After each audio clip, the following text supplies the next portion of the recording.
Thor is here, and I've been playing a lot of Diablo 3 lately, so I'm going to show you guys how I level up really fast, my favorite spot for leveling. As you can see from my hero list, I started with the Barbarian, got him to 60, I got a Witch Doctor to 60, and the Monk to 60, and now I'm working on my Demon Hunter. So I'll show you guys where I level, and it's a really fast place. Even in the 50s, it's really fast. You can get a level in 30 to 45 minutes using this spot. When I started with my Barbarian, it took me all day to gain a level at the later levels, so this is much faster. So I'm at this spot, Leoric's Manor Courtyard. It's in Act 1. And just going to head over here and quickly bypass any enemies and go straight into the manor. The trick is that there's tons of enemies here. So I'm going to close up, make sure to kill this Dark Vessel, because if he turns into his ultimate form, he can give you some problems. And I'm just going to clear out all this trash here with my AoE attack. And you see that I've got a bunch of bonuses here for all those kills that give me a bunch of experience. Now I'm just going to port back to town, because it's a little faster than quitting directly, and leave the game. And that's what I do over and over again. It's a little boring, but it's definitely fast. So we'll just watch me do it again. And this time, if you watch my bar down at the bottom, you'll see that it actually jumps up pretty darn fast. My hatred is too low.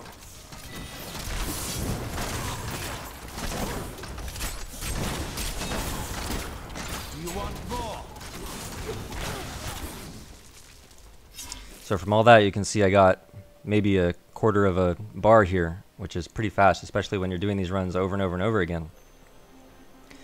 So some things that you need to make this work are AoE skills. For my Demon Hunter, I'm using multi-shot, which shoots in a big area, as well as preparation with the punishment rune.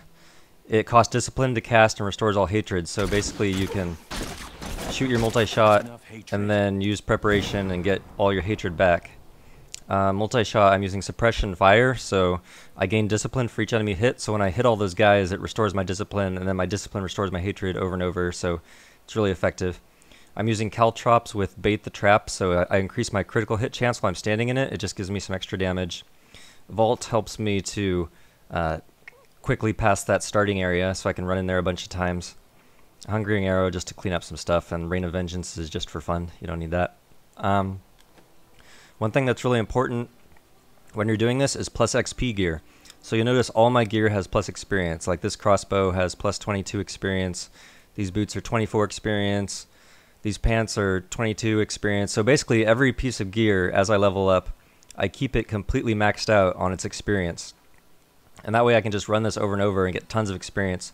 Plus my helmet has a ruby gem in it, which increases bonus experience by 19%. So that's a ton of experience in my favor. It practically doubles the experience I'm getting for each of these runs.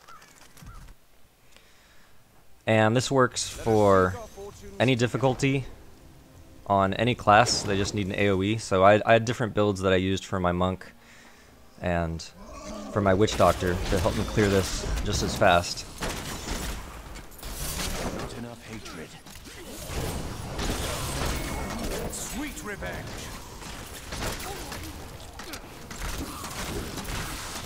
So yeah, it's pretty fun. You'll also notice something that I have with my build is a bunch of increased pickup range. So this has increased pickup by 7 yards. That doesn't have any. This has increased... Oh, that's a weapon, so it doesn't have any. This has... Oh, this is just movement speed, so a lot of them don't, but a lot of them do. So this is pickup by 7 yards, this is pickup by 7 yards, this is pickup by 7 yards, pickup by 7 yards. Yeah, so basically that lets me pick up gold and incidentally the health potions. Basically no matter how far away I am from them, I can be an entire screen away and I still get them. So this just reduces some of the tedium as you're running through the levels, picking up all the gold, which I like to do. Not a big deal.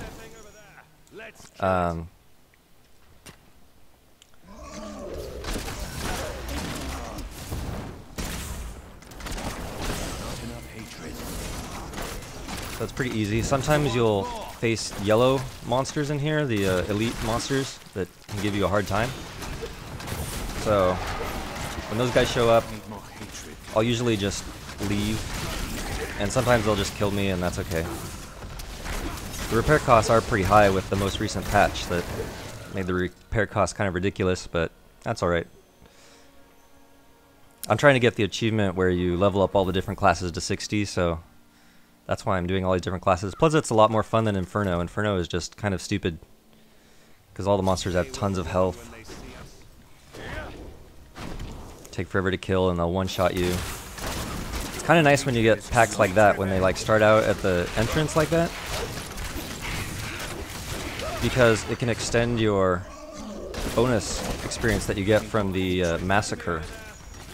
Uh-oh, I'm not going to get a massacre this time though, because there's a yellow monster and he's probably just going to kill me. Yeah, so I'll just leave now. So yeah, this works for any difficulty. I'm playing it in Hell mode right now because I'm in the 50s. So about level 52 to 60. It works all the way up to 60 doing this in this area in Hell. But it also works in Nightmare mode and like, I think it's the 40s level range. It won't work for every single level because the mobs will stop giving you experience at a certain point. So eventually you do have to move on. So I basically just blitz through most of the game until I get to this part, and then I just farm it over and over and over.